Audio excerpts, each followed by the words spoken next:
Well, we thank you for staying with us on the program up to this moment. And as a prompt for our conversation on Women Political Conference Matters Arising, let's now take this background report as compiled by Joseph Oseng.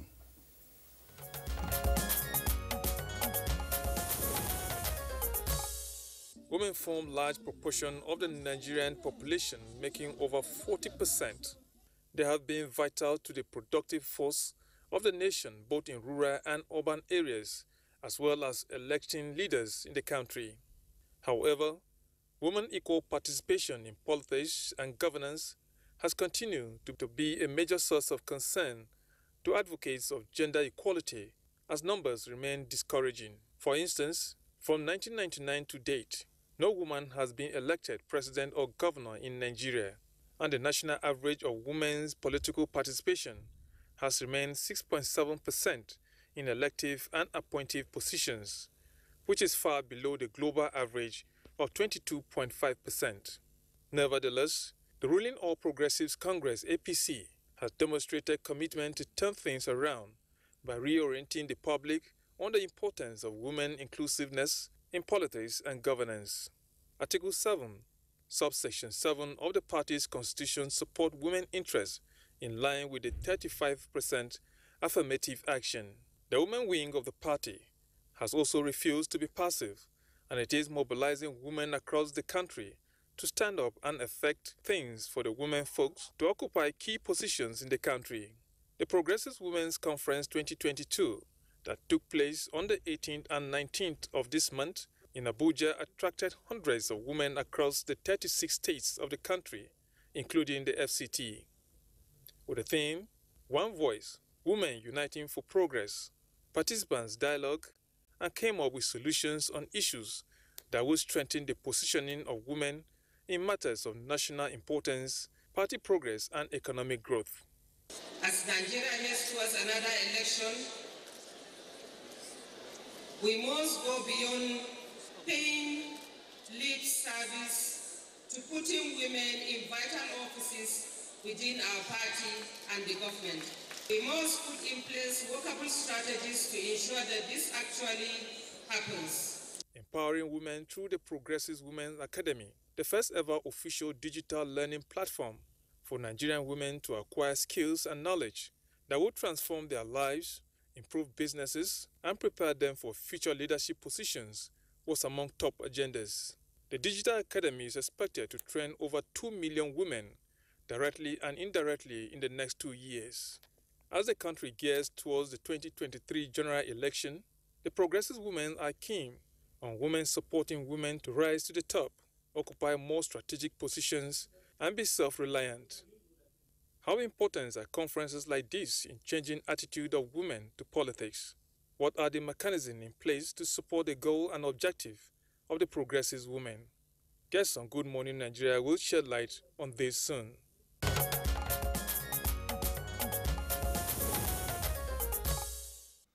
Many thanks, Joseph, for that background report. We have guests now to discuss those issues you itemized in the background. First, let's welcome a regular guest on Good Morning Nigeria, Honorable Minister of Women Affairs, Dame Pauline Tallen. Honorable Minister, pleasure to have you on Good Morning Nigeria. Thank you very much. Good morning, Kingsley, and Happy New Year. Good morning, Nigerians. Happy New Year to you, too. And let's also welcome, after, I believe, a long while, that we last saw her on Good Morning Nigeria, the Honorable Minister of State for the Federal Capital Territory, Hajiya Dr. Ramatu Tijani Aliyu. Pleasure to have you again on Good Morning Nigeria. Happy New Year as well. Good morning, viewers. And also with us here in the studio is Honorable Engineer Doris Ubo, former member, House of Representatives, and Vice Chairman, Planning Committee for APC Women Conference. Madam, you're welcome to the program.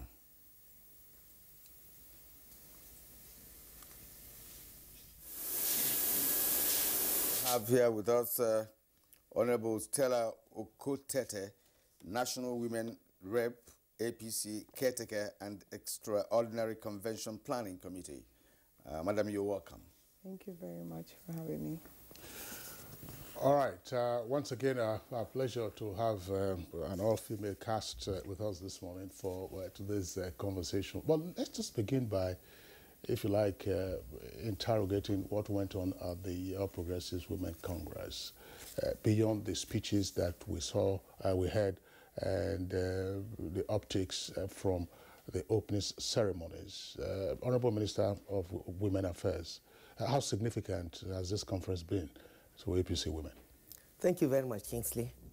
I'm sure you'll agree with me that this conference is very timely, and I must commend our National Women Rep, Honorable Stella Akwetete, for organizing this conference, the first of its kind in the history of our great party, the APC, where women gathered from all over the country, women political leaders, elected members, wives of governors, the wife of the president, leading all of us to this dialogue where we're to strategize and articulate our position with one voice in order to make a difference in the political scheme.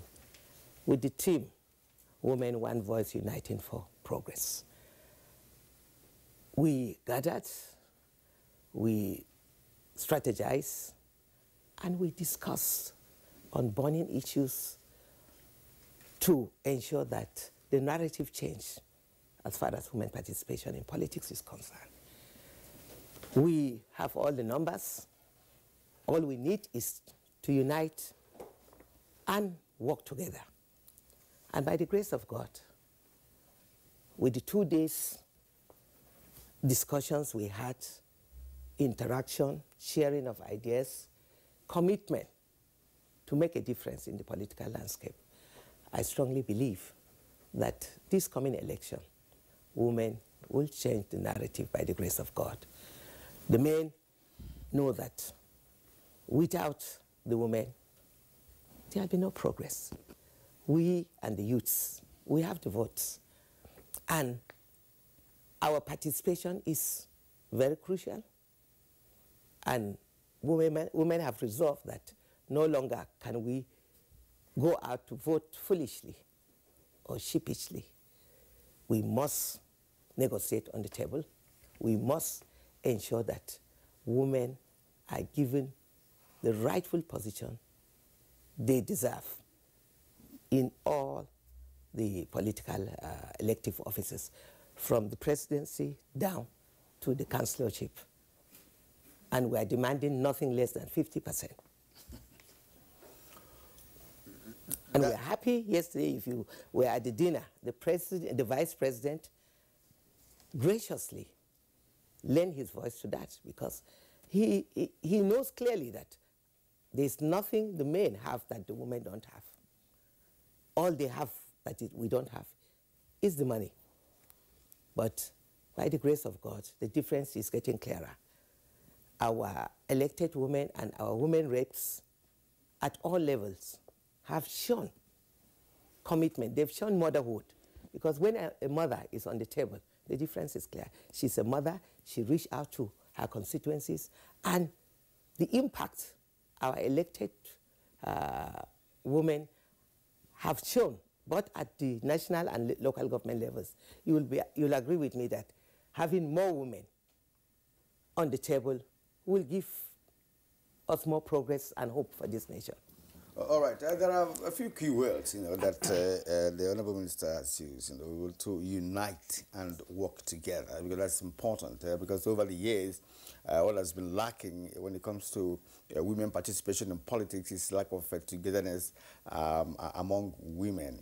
All right, let's go to the Minister of State, FCT. What are the other takeaways, from this all-important conference? Good morning, viewers. The conference was actually a welcome idea, and it couldn't have come at a better time than now, where we all converged, experienced women, brainstormed for the first time in the history of our political party, and we must appreciate the efforts of the women rep and all leaders of the party across board. And When we all gathered, there was freedom, there was unity, there was cohesion. Breakout sessions, were formed and discussions were made and decisions were reached. And in conclusion, we realized that like never before, that funding has also been an integral part of Nigerian polity and anywhere else, which has also been the problem with female aspirants and candidates in the country, especially coasting to victory and the final pushes. So there was a communique at the end of them. We also agreed on institutional framework. Reviewing the constitution. Yes, the constitution of the party had been reviewed and many of the issues actually discussed and submitted. But this is a final push that the group came together and agreed that we should reiterate the inclusion of all the decisions taken at the conference. And what are the decisions? To expand the composition or to include women in the NWC, more women in the National Working Committee, more women in the neck of the party, more women at the caucuses at various levels. Now, if you look at the Constitution, and most of the times the emergence in the National Working Committee, since it's by election, we only end up with one woman, and that is the woman leader. Only a few times, like under the defunct ACN, which is also part of the amalgamated parties, we had the national vice chairman being a woman, Hafsat Baba. Again, you have Hafsat Baba being the woman leader, the national vice chairman, a woman from ACN. AMPP also had the vice chairman in my person. Since then, we've not gone back to, more. Then we agitated and had treasurer again coming in Fatima Mohammed, financial secretary. But beyond that, women need to really be included in the National Working Committee. In most of the time, we call for the twinning system, just like in the case of the Rwanda. But again, in case of Nigeria, and when we push for the twinning as we want it integrated, and it should be domesticated and taken to the convention for ratification to ensure that at each level, where we have the essence, that's the twinning, where you have, for instance, the male emerge leading a particular parastatal or agency or the party or at whatever level of governance, then the opposite gender, that is the woman, comes to deputize. But most of the time we also found that decision in a way, and that is why we want it enshrined in the Constitution. Women now remain at the deputy, position. Yes, twinning, but it does not mean that the woman is restricted to only deputizing. Because most of the time, like in the NWC, not because many deputies did not emerge. They do emerge, but deputies don't make it to the, meetings or at the NWC levels. And most of the time we find the roles, except if also it will be redefined, that the perception of deputies as just stepping in absentia. So most of the time, if you are not given this space, the function is abysmal. So we pushed for that too, and we also pushed for ensuring that the 35% affirmative action is enshrined also in the Constitution, and this time around ratified at the convention to ensure implementation. It's been there, but it's been silent. So when we have the basic issue of implementation, perhaps re-emphasizing now will make it, in the front burner. But this is just the beginning, because the 2 days conference also birthed so many beautiful things, like the Women Aspirant Forum, This Women Aspirant Forum is also to take care of the young and upcoming, politicians. Mentoring also came up. There will be mentoring committee within the party level. This will also look and cater for them, boost their courage, give them the impetus and the audacity to speak up when they feel they do have what to offer. Also, we agreed, and like never before, we saw within ourselves and all the leaders that converge for once, that we are actually ready. There is supposed to be the unveiling also of the Women Trust Fund that beautifully put together by the Women Rep. And the Trust Fund will go a long way. So we called also for the constitutional backing to enable its stand, to enable contributions into the fund. And this fund will now be able to devolve resources to support competent, quality aspirants identified or candidates identified. Candidates, so that it does not become a jamboree. Once they secure the ticket, we know, yes, this is a material. She will be funded to every level through the trust fund. All right. Thank you very much, Honorable Minister of State, Federal Capital Territory. Now, let's bring in Honorable Stella Okotote. Now, we understand they were the engine room for this women's conference. Tell us, what was the incentive for the conference, or the instigation otherwise for the conference, and are you satisfied with the outcomes? Thank you very much. Being a pre-election year, I believed it was time for women to change strategy and also ensure that we're not just visible from behind, but we come to the forefront of the political space, actively participating in governance as well as in politicking. It's important that changing strategy will also require us coming together and reviewing existing strategies, as well as, getting other voices from the 36 states of the Federation and the FCT, to tilt towards the same objective, which is more visibility for our women. And so, yes, the chairman of the critical committees, Excellency Malabuni, graciously approved that women from the 36 states come together, to meet, talk, and also come up with strategies. The FCT Minister of States, who also happens or doubles as the chairman of the conference committee, has reeled out all that we agreed on.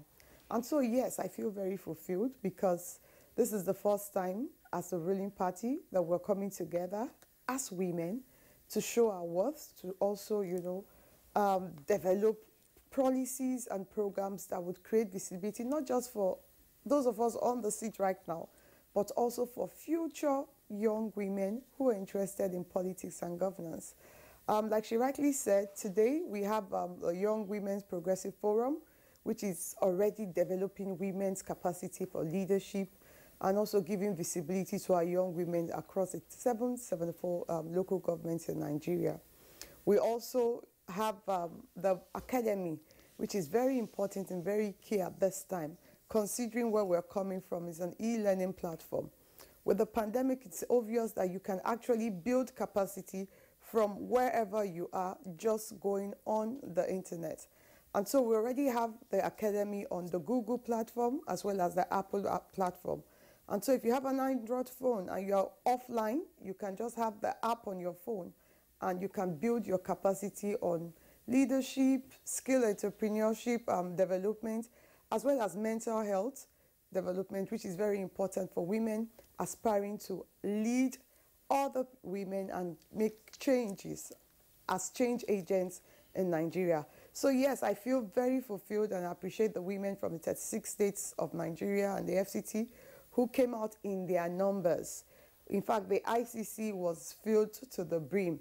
We had women, commissioners, former commissioners, the former Speaker of the House of Representatives, former senators who are members of the All Progressives Congress, all in attendance, the wives of the governors. We even have some of the governors who joined us online because they were not able to, make it to the event. And we had Nigerians also, Nigerian women who were also on the online platform. I was told we had over 2,000 of them also on the online platform, to understand and work with us towards achieving more visibility for the Nigerian woman. And as the ruling party, I can assure you that Nigerian women, are getting a new vibes of what we can do in 2023. And I'm sure the party will definitely be adopting all our recommendations. All right. Let's now go to Engineer Doris Obo, who was a former member of House of Reps and, of course, a vice chairperson, planning committee. You've listened to your colleagues. The number of points have been mentioned here. More women in the neck of the party, more women in the National Working Committee. There should be an institutional framework, and of course funding. Now, how do women intend to push all of these to ensure that your male counterparts will see reasons to actually agree with all that you have put together in that very important conference? Good morning, viewers, and thank you for that question. I would like to start by thanking our woman rep for this lofty vision. Not only was it a vision, but she actually brought it to reality. And of course, with the support of a lot of women. You can see that the timing couldn't have been a better one. Women have been longing for something like this. A platform where they can speak, where they can come together and share their views and their thoughts. A platform that could give us a way forward. Of course, we've been part of this great party of ours, but it looks like our voices were drowned because we were outnumbered. And this platform has given us a reason to move forward, to say that the party, here we are. We don't want to continue to be relegated to the background. We want to be part and parcel of you. We want to stand shoulder to shoulder with you and help in bringing good governance to this great country of ours. There's so much more that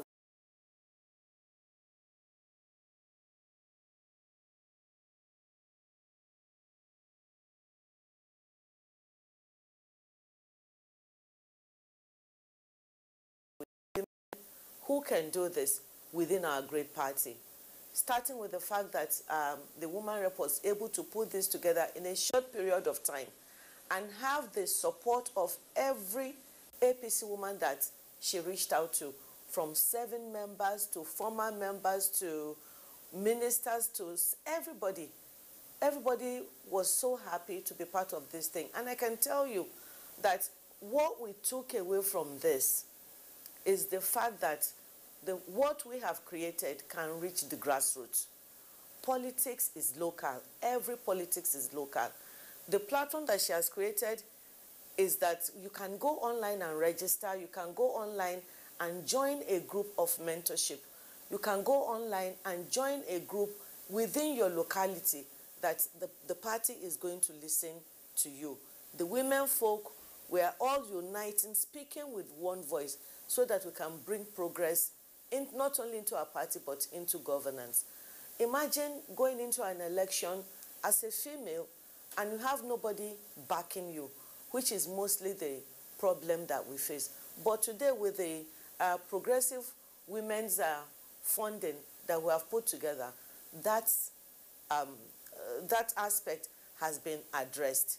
Also, having a lobby group, often than none, you have nobody to run to speak with as a woman, because everywhere you turn, from your local government chairman to your ward chairman to everybody in party hierarchy, apart from the woman leader, are all women. You feel intimidated.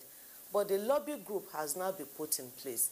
This lobby group is encouraging us to reach out. We have a body that you can run to talk to, share your problems, and they will have a way to bring a solution to that particular problem. I think it's a new thing that has, like a revolutionary thing that has never happened in any political party in Nigeria. We have set the pace, not only for women, but also to let the men know that we are here.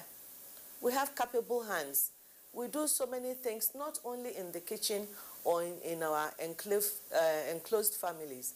But also we have women who can lead, who have been proving themselves. The Honorable Minister for FCT is there. She's doing lofty things. The Women Affairs Minister is doing lofty. Ngozi Okonjo-Iweala. And we have so many Ngozi Okonjo-Iwealas who are yearning for that platform, who are yearning for the opportunity to showcase what they can give. And I think this women conference that we have held for 2 days, moving forward, has shown that we have that capacity. And our men should look around and include us. Politics of inclusion is what the whole world is practicing now.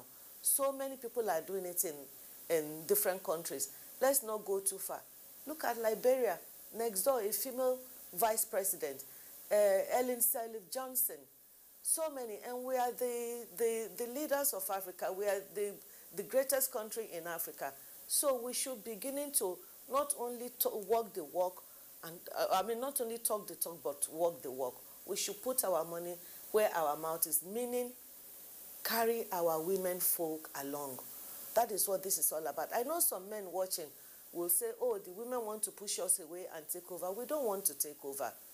We just want to stand side by you and help move this country to where it ought to be. The Honorable Minister for FCT have reeled out all we discussed. She has encompassed everything we discussed in there, so I'm not going to repeat it. So you can see, if you create a lobbying group, you create a funding for women, you expand the BOT to include women. If you do all this, women will not feel so left out like we are feeling right now. You know, especially women who contest election or who have been there, you feel as if the reward system is not there. You're not being included because you did not win an election. So all these things we have addressed, and I pray that our party will listen. They will look at this, and not just another Beijing conference. By the way, we are hoping that they will agree with us to have this conference become a part and parcel of the party, meaning we want to have it on a yearly basis, not only to have it here in Abuja, but to domesticate it in the on the zonal level and in all the local governments in Nigeria. That way, women don't have to travel all the way to Abuja. You can have it next door to you. Everything we said here in Abuja can be replicated on the state level and on the zonal level. And like I said, we pray that our party will listen, and we have a feeling they will listen. A long time has come between Beijing conference and now, and nothing has happened. While I was in the House of Rep, out of 360 members, we were only 16 women. Today, I think there are only 11. So it's like we keep going backwards. We're not improving. If you go to the Senate, out of 108 senators, I'm sure I think it's about only 9 senators that are females. That is not, it doesn't speak well of democracy in our country. So we hope to improve upon this and encourage women that politics is not all about men. That don't look at yourself as a female and you feel that it's a bad thing. No, some of us stay in it to encourage the younger ones. And conferences like this, if we continue to have it, it will continue to encourage the young ones that politics is for everybody. It's for male and female, so long as you know that you have the passion for it and it's a service and you're coming to serve your country. So it's a way for us to encourage our women, and I'm sure we did a good job with the 2-day conference, and I'm sure everything that we have stated in our communique, as repeated by the Minister for FCT, I'm sure our party will listen to us. And if they take point by point what we have said, they will see that we have a good point. They will say that what we're asking for is to just help and in strengthening not the party alone, but governance, as it were, in our country. Thank you. All right. Thank you very much, Honorable Doris Ubo, for your comments. Let's bring in the other guest, the Honorable Minister of Women Affairs and the Honorable Minister of State. You're both very experienced politicians. And the subtext of part of what you're saying is that you are praying that a political party would hearken to the resolutions that have been arrived at the Women's Conference. You are praying, you are praying, you are praying. Because you know that those who are in charge, not just of your political party, but indeed of virtually other major parties in the country, that those who are in charge are like patriarchs, as it were. Is it possible to achieve a paradigm shift, or there is some concern that we might end up with the same kind of tokenism that we have seen, more particularly since the advent of the Fourth Republic? Tokenism in the sense that, oh, women, you want to contest, okay, we will slash your nomination fees by 20% or 25%. Or XYZ, oh, you want to contest, no problem, you'll be a woman leader. FCT, Minister of State was a woman leader previously. What do you foresee as a reception from those who are in charge of the political space at the moment? Thank you very much. We are optimistic, we are hopeful, and we'll continue to lobby our leaders. The national chairman of the caretaker committee, Governor Mai Malabuno, he was with us, and his speech was quite encouraging. He came with most of the members of his caretaker committee. Our APC governor, the leadership of the APC Governors Forum was there, Governor Bagudu. I could see the passion in him. I could see his commitment. And the real strategy is to ensure that we have more women in the party structure. That is what we are praying and lobbying for. Both the party structure and the directorate of the party. In fact, apart from the national woman leader, or our rep, she's the only lone voice there in the National Working Committee. That is not good enough. There must be gender parity. We are partners in progress. We are not fighting with the men. We are not saying that they should, we want to occupy all the seats. No.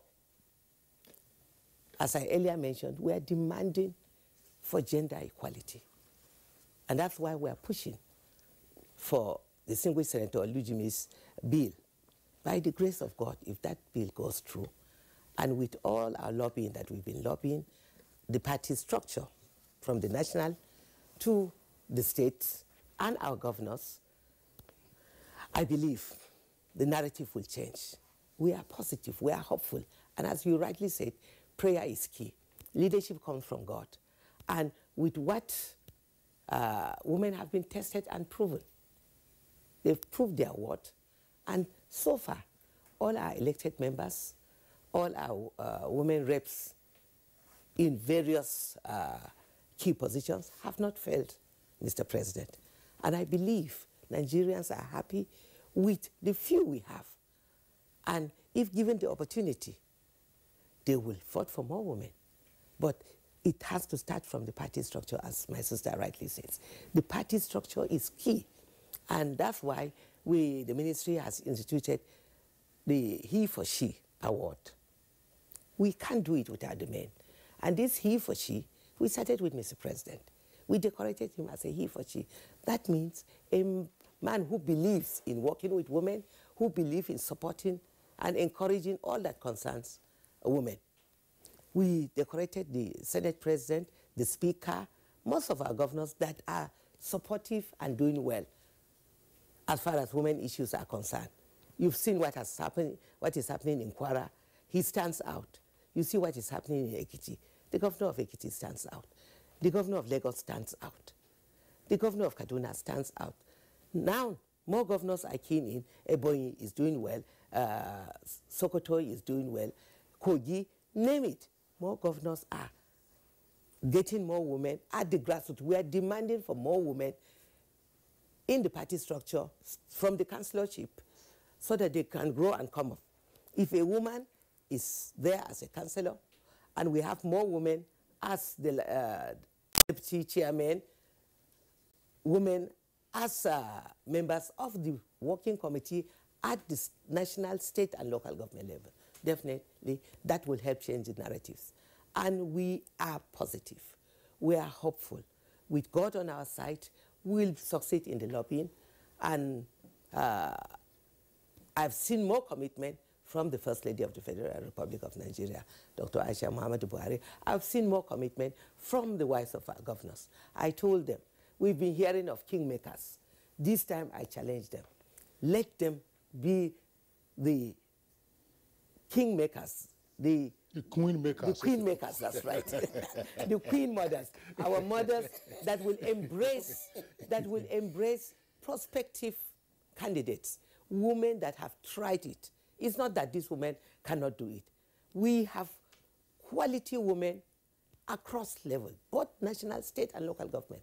And they've proved their worth. You've seen the great number of women that came out and bought forms last election, 2019. We don't want any political party giving us form free.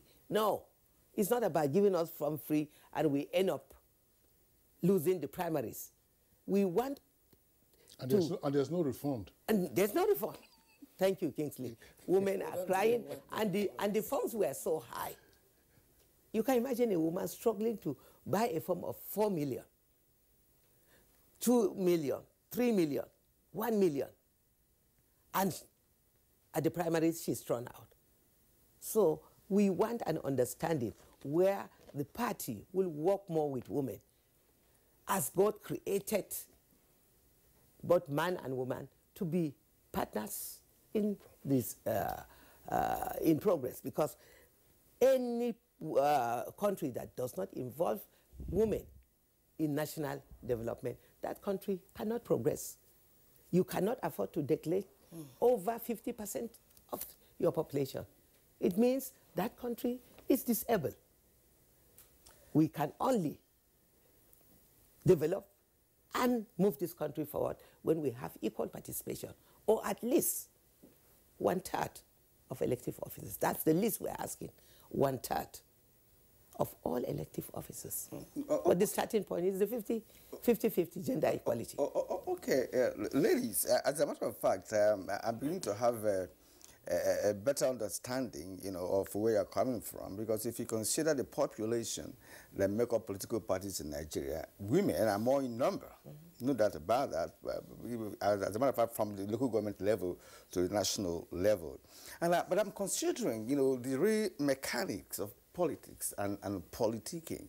One has to go for campaigns and all of that. Now, are you saying here that you want women to say, okay, maybe at the National Assembly, there must be, if you have 109 members of the Senate, for instance, you say, okay, women should be up to maybe 50 in number. Now, if that happens, how do you get these 50 women who should come from different political parties, not just the APC, for instance? Yeah. Right. So my question really is, what you are doing at the moment, how will it, trickle down, or rather be domesticated in all parties across Nigeria? Because if APC achieves that, you have not really, achieved the major objective for which this conference was held. So how would other parties now imbibe what you say? Because when you say women, you're talking about Nigerian women, not just APC women. Okay, let's come in there. Clearly, the convergence of women in International Conference Center during this conference brainstormed beyond the party. And that is what I call taking responsibility. Though as the party in leadership, a decision by the APC to enshrine and to adopt for ratification during the convention all these decisions taken in conclusion and brought up as a communique. We go a long way. The moment it is domesticated, then the rule is binding. It goes down to all levels within the party. This will birth a call for a national women's conference, irrespective of all political parties. We converge again to discuss the way forward for one for all for one. A country, certainly, that is engendered is a country endangered. We are all in this together. We can hear, we feel the pulse, and I know they are waiting. This is not about party, it's about us. It's about quality representation. And within us too, we are realizing that the moment a woman is emerges as a candidate, she faces the male counterpart. So if your party brings her up, definitely the opponent in another party is not necessarily a woman, because that will also be unconstitutional. Now, looking at that, we are going and we are agreeing to go for the quality ones amongst us, identified, the pressure group, the lobby group. We, of course, be able to go across all strata to stand in for identified quality materials to ensure that they emerge. But reviewing the constitutions is mandatory. If you look at it, from the delegates that will go for either congresses or conventions, already women lose from that position, because majority of the delegates will not be within the reach of the woman. Majority are not even the women. So in that place where, for instance, the governors control the delegates, then definitely they will decide who emerges or do not emerge. But to have it enshrined in the constitution, particularly to see, just like in the post-genocide Rwanda, to say, okay, for every result that will be turned down from a constituency, irrespective of parties, the same ballot paper, we will also be able to look at ourselves after that, convergence of women. We will not let out the cat. We will be able to identify, irrespective of political party, for whatever party that prioritizes emergence of a woman and we see quality in her, we will all go there for the first time. Because if this does not happen, to be like a revolution, we have the numerical strength, but we become the press singers. And if you look at it at the same time, we appreciate that power is not served a la carte. So we have the mentoring group. The mentoring committee, we groom. We speak to them. We catch them young. We also identify, because we have realized that we are yet to form the critical mass, even in the National Assembly, both Senate and Rep. These are places where the critical decisions are taken to push the bills for ratification or domestication of, domestication of most of what we are calling for.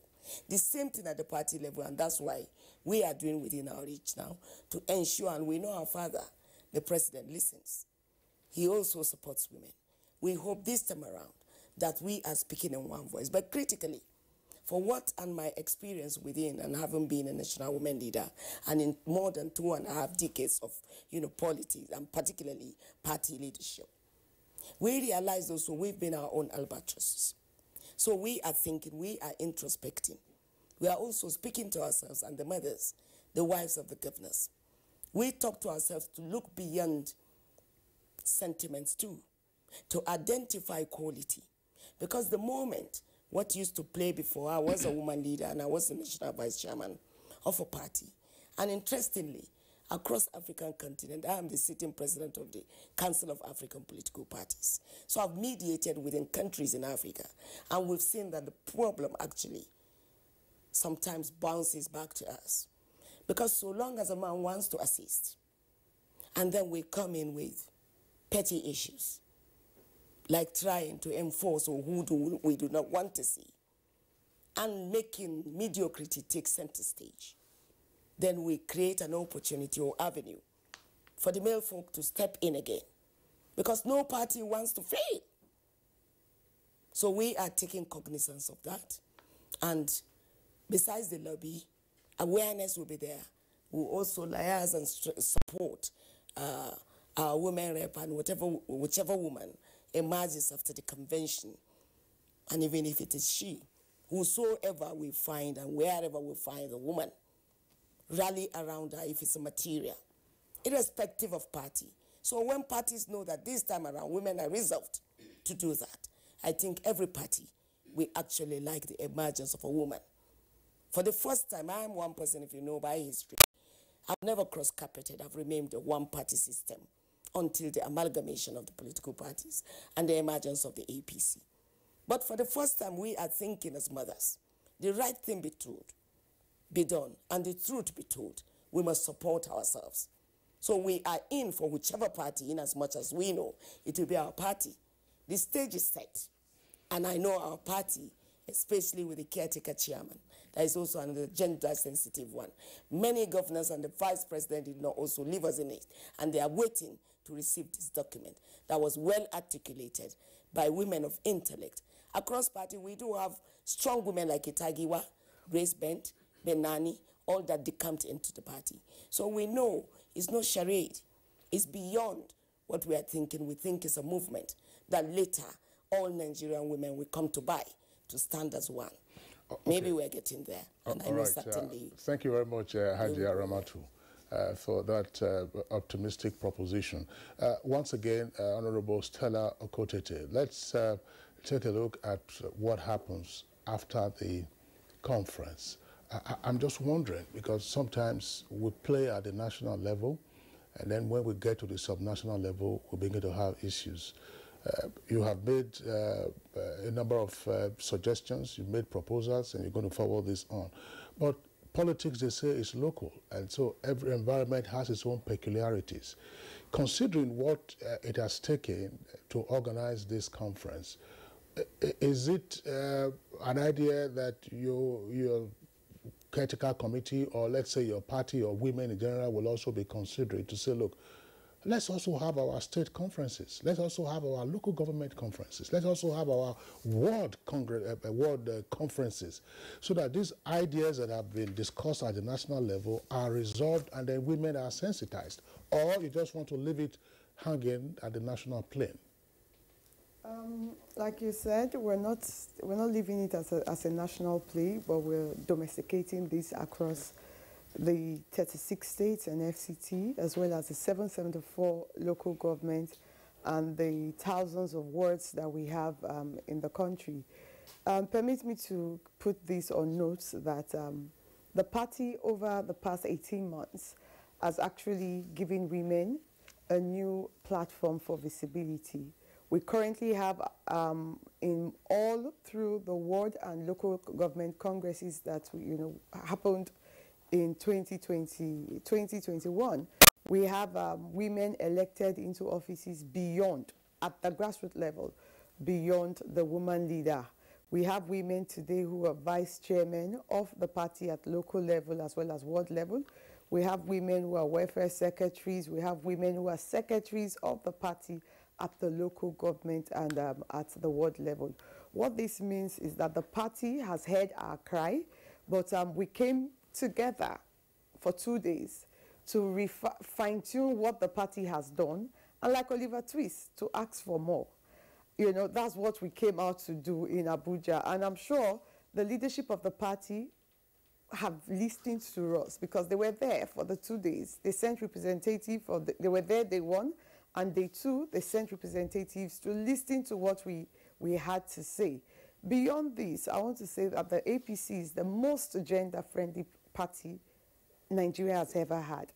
I'll tell you why. If you go by our social investment program, which is the brainchild, the idea of our leaders, headed by the President Muhammadu Buhari, you agree with me that the SIP has touched women across the 774 local governments in this country through various schemes, from the Jeep to the market money, all of this to give women economic empowerment, which is very key for visibility.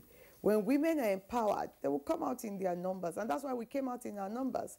To first of all tell Mr. President, thank you for what you have done for the grassroots women. You've empowered them.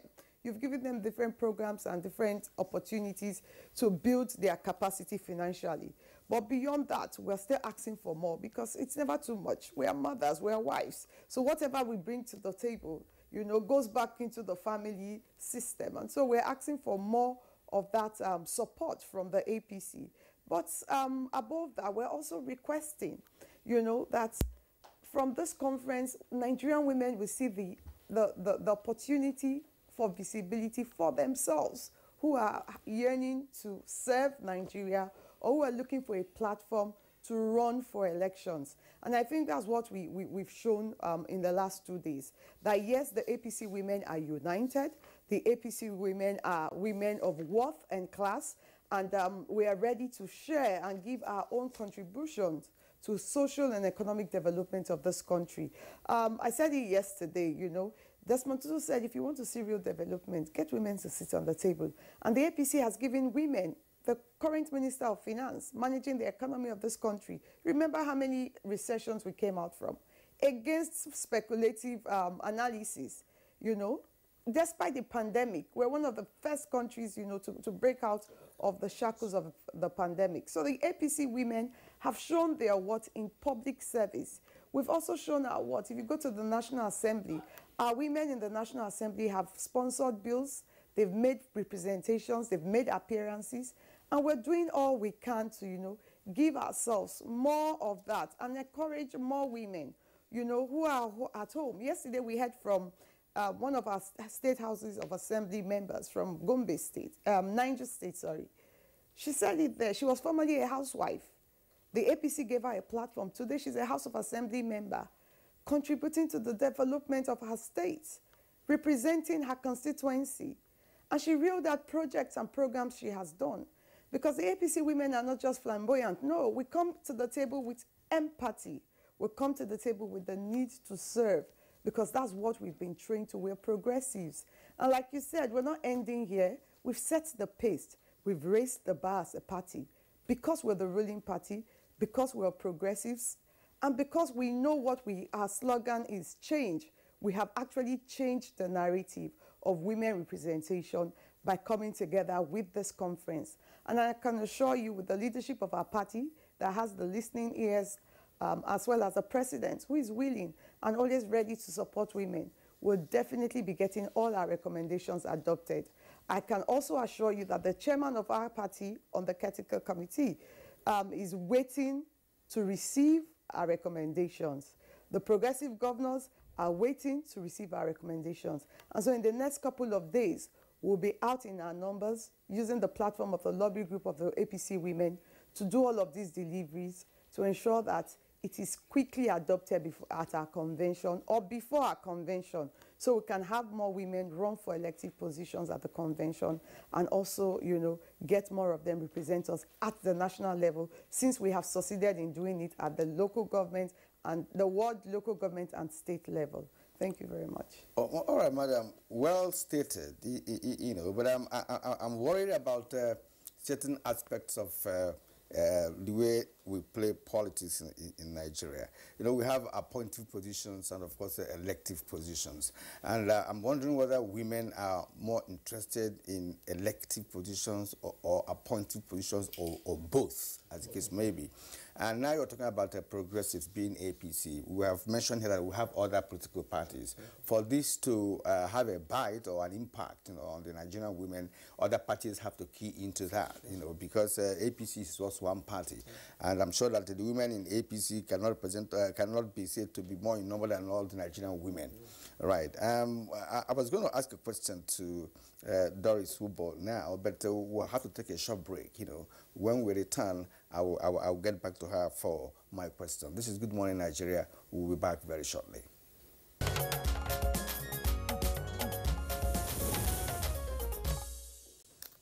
Yeah, really, we're getting into the intricacies of this matter this morning, and the engineer Doris Ubo will bring you in here. In the past, we've known that women are the problem of women in terms of politics, because when it comes to being supportive, they are not, especially in elective positions. Women campaign against women, not just in APC, but in other political parties in Nigeria. And we've raised a number of issues here during the discussion on how to enshrine certain decisions in the party's constitution. But I'm going to ask you whether is it also not important to enshrine such decisions in the nation's constitution, so that all the political parties will have to abide by that, especially in appointive positions? Yes, very good question. We're taking it one step at a time. Of course, we're pointing the fingers at ourselves first and being the trailblazers. We're setting the pace for other political parties to follow. And we're hoping that in future, this will not be just a APC Women Conference. We're hoping it will metamorphosize into Nigerian Women's Conference. It will become Women's Summit, where we table our problems, not just within a political party, but across the nation. And you asked a question earlier that do we want to be just 35% in elective positions. No, we want to be part of governance in general at all levels. We want to be take part in a appointive position, elective position, and any other position that is out there. What we're basically saying is we have capacity within us as women. We have capability. We have the passion. Look inwards. Look at us. Give us more responsibilities. You have a Minister for Finance that is doing so well. Like the woman rep has stated earlier, she has taken us from a recession during the pandemic to where we are today, to where people can feel comfortable to come into Nigeria and invest without feeling that their investment is lost. So we have capable hands who can turn this economy around. We have engineers, we have lawyers, we have doctors out there who are yearning to give what they have to better the situation in the country. So no, we are not relegating ourselves only to elective positions. We want to be generally part of governance because we feel we can do it. We know we have the capacity. We know we have the passion.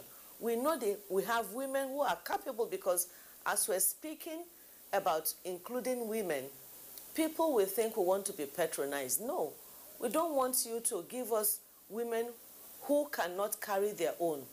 We have women who can do much more than that. And we're saying, turn your searchlight around. Look at us. Look inwards. What you're looking for is right beside you. Include us and carry us along so that we can make this country a better place for all of us. That is what we're talking about. And earlier on, also the woman rep was talking about domesticating this across the board. And she's very right.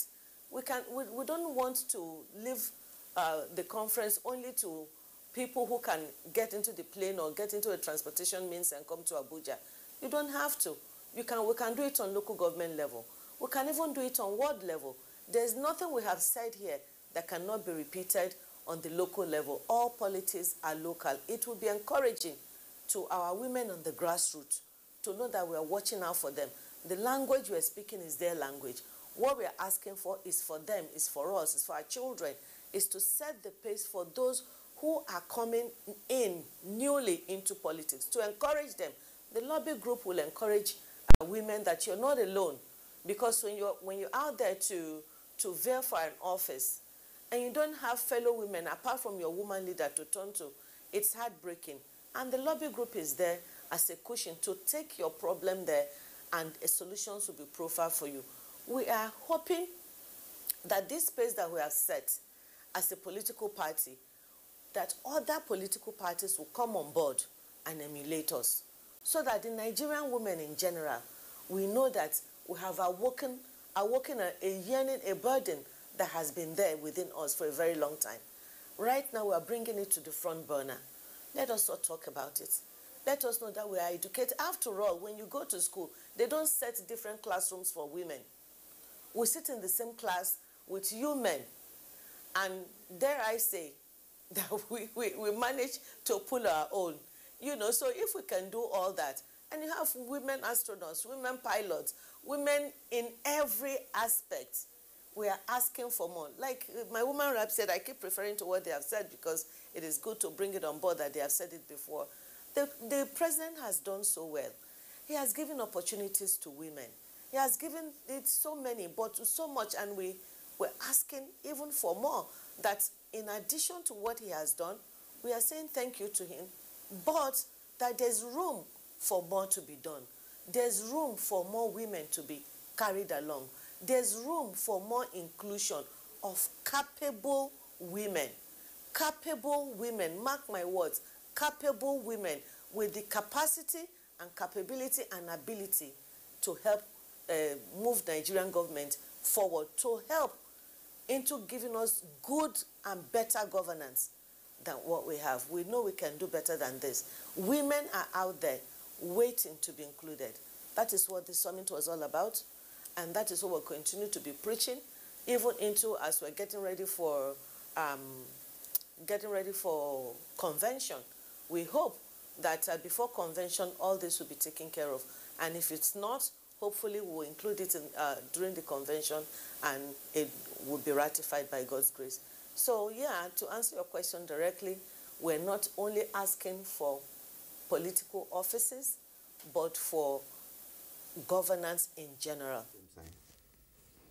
All right, thank you very much, Honorable Doris Ubo, for the comments that you have made. Back again to this point. I know that there's been a lot of praise for women being in charge of our economy. Indeed, that has been the case for more than a decade now. We have had women as ministers of finance in the country. Okonjo-Iweala was there, Nana Ade Usman was also there, and then, of course, under the current dispensation. But let's also have a sense of recent history, because it's also an issue that we have discussed on Good Morning Nigeria. This is not the first time that we're having agitation, as it were, for increased women participation in politics and in governance. Indeed, the People's Democratic Party, which led the country for about 16 years, tried, with its own affirmative action, and I think the Goodluck Jonathan administration strove perhaps much harder to try to achieve some 30–35% of women position. 20, I'm not quite sure what the percentage is now, but we do know what happened. That even in terms of women's representation in politics and therefore elective positions and appointive positions, we saw a decline. And that decline was pretty sharp after the 2019 elections. It was a topic we discussed here on Good Morning Nigeria. I want to ask you, again, Dame Pauline Tale, you are an experienced politician. What went wrong then that women, as it were sidelined? And how might that also be avoided so that we don't come back on a post-mortem examination of, oh, after all the conference, so after all this one, we'll see where we are now, what went wrong, and how could we avoid that? Thank you very much.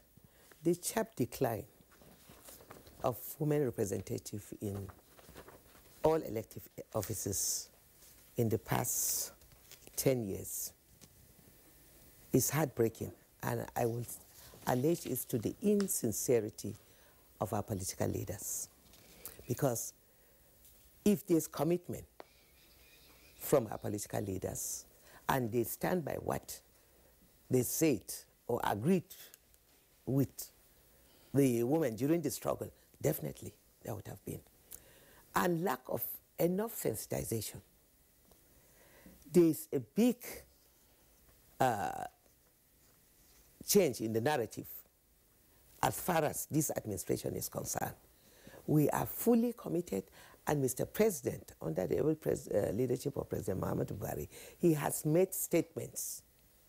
For the first time during the presentation of the budget, he made a categorical statement that this year's budget is appealing that all MDAs should mainstream gender in all the budget. This is the first time that the president has said that. That is the starting point. Mr. President has also shown commitment. We have the NDI, National Democratic Institute, where we have a committee called the SAGE, supported by the US government, and this committee have both men and women.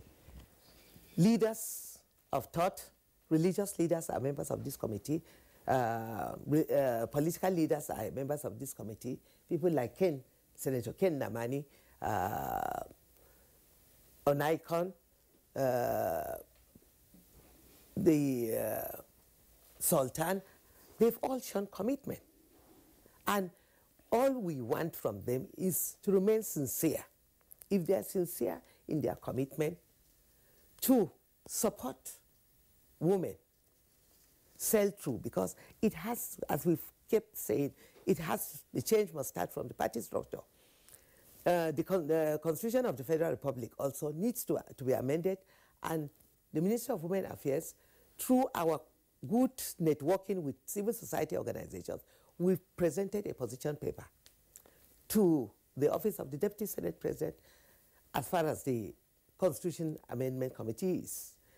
The ministry has put clearly a formidable amendment with the civil society organizations. And we've been pushing and supporting that, lobbying to get that through. With the party amendment constitution too, under the able leadership of Professor Tahir, the Ministry of Women Affairs has rallied civil society organizations, women leaders, men who are he for she. And we've presented our position paper and I've been lobbying them. Okay. And I believe they have reassured us that our position paper will be looked into. And if all these things, all these efforts are put on the table and addressed, I believe that there will be a big change come 2023. Time is no longer on our side, so let's get to hear Honorable Minister of State, FCT. I want you to speak on two key things in the next 1 minute.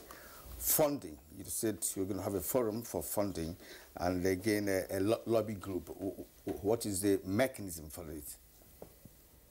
Good. The lobby group, first of all, the composition of women, the cream de la cream, women who know their onions, women who are well connected, well networked, with also the financial capacity, and with the grandstanding to even get support from banks and institutions to support candidates and members of this lobby and pressure group. Then if you also talk of the APC, progressive, that's the Progressive Women's Trust Fund. Here again, if women today, we own structures, we own companies, we're going to lobby beyond even the partisan women, to look into and to reach out to women like Alakija and so many of them, even to the developed clients, to see how we get money into the coffers of the trust fund. And I know, as resolved as we are, and my conviction is today, for this conference to be able to hold, it's been a bit difficult, and actually no person can go it alone. But that to say women were called, since inception, there hasn't been a single, party meeting together. But for one call, and women crossed, came, united, rallied around the women rep. Not even saying, no, she's younger or new among us, we're not going to follow, as usual, to come with placards and fight ourselves. No, everybody rallied around. She became a fulcrum and then reeled out ideas that birthed the decisions and the communique. I think it will go a long way, and we are all resolved already as progressive women that it's not stopping here. If you look at what we submitted, it's going to be a working document. If Mr. President, that we know, that supports gender and inclusion, definitely we will lift the bar and we will welcome into this fold many other women from other political parties and get them to understand that it's not, and I know they do understand, they are following this game. It's not about our party anymore. We are the giant of Africa and they listen to us each time, but we are now ashamed when we move out to say just Rwanda here. We come with certificate of inclusion. We have Liberia speaking. I went to Kenya. I saw the governor of Nairobi being a woman. You went out, come on. And then how comfortable would our men even pride themselves now to say you are advocates and champions of gender? Ordinarily, really.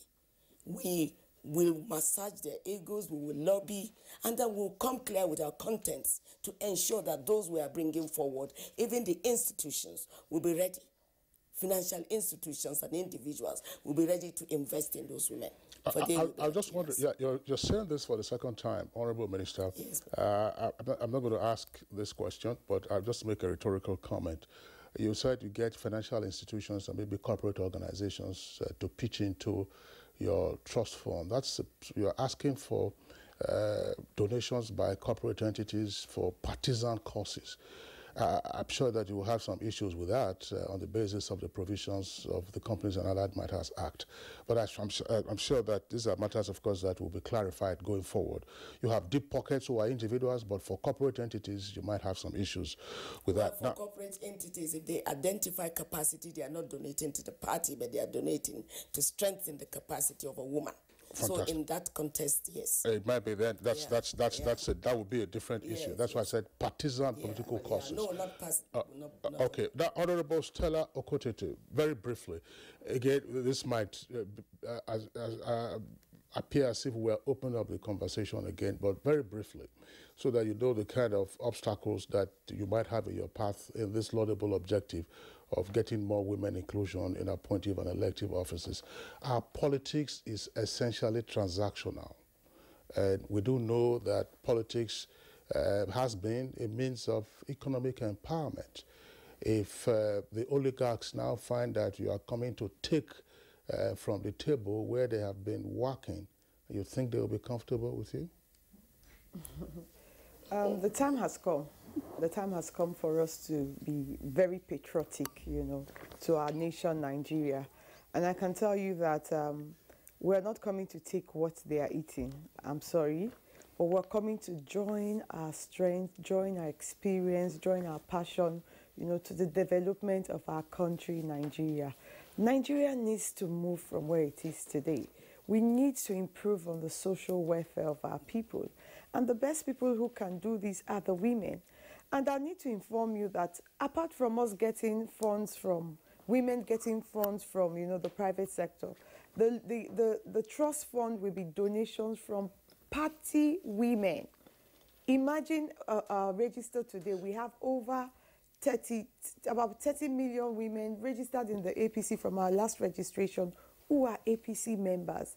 If each of them, I work with numbers, if each of them make a contribution of 100,000, would have in our coffers and in the trust fund over 300 million. That would definitely change the political space of our women in terms of capacity building and otherwise. Then when we go back to the lobby group, we're not just going to be lobbying those national level.